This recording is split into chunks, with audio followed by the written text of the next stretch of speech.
বগুড়া উত্তরবঙ্গের একটি ঐতিহ্যবাহী শহর। এই শহরের পাশ দিয়ে বয়ে গেছে ইতিহাসবাহী করতা নদী। একসময় এই নদী ছিল জনজীবনের সঙ্গে গভীরভাবে জড়িত, কিন্তু সময়ের সঙ্গে সঙ্গে আমাদের অসচেতনতা আর অবহেলার কারণে এই নদী এবং নদীর পাড় একসময় হয়ে পড়েছিল যত্নহীন, নোংরা এবং প্রায় পরিত্যক্ত।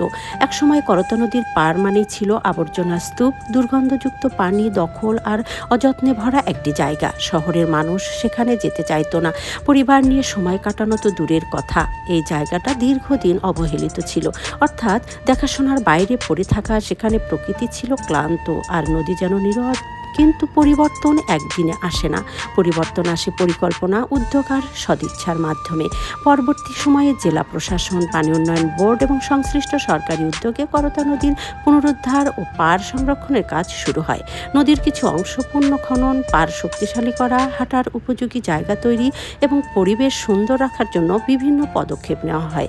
এই উন্নয়নকৃত নদী পাড়ের অংশকে আজ অনেক মানুষ ডিসি পার্ক এলাকা নামে চেনে, যদিও এটি মূলত করতা নদীর পাড়ের সৌন্দর্য বর্ধিত অংশ। আজ সেই একই জায়গায় দাঁড়ালে দৃশ্যটা একেবারেই কিন্তু ভিন্ন। বিকেলের নরম আলো নদীর পানিতে পড়ে, ঝিলমিল করে। হালকা বাতাসে পানির ঢেউ শব্দ তোলে। নদীর পাড় ধরে মানুষ হাঁটে, কেউ একা, কেউ পরিবার নিয়ে, কেউ বন্ধুদের সঙ্গে।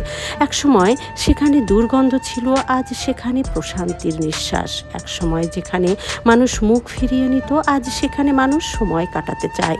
এই পরিবর্তন শুধু ইট পাথরের উন্নয়ন নয়, এটা মানুষের মানসিকতার পরিবর্তনের গল্প।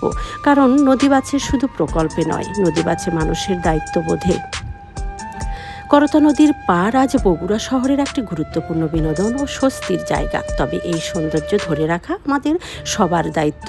যদি আমরা আবার নদীতে ময়লা ফেলি, দখল করি, অযত্ন করি, তাহলে ইতিহাস আবার ফিরে আসবে।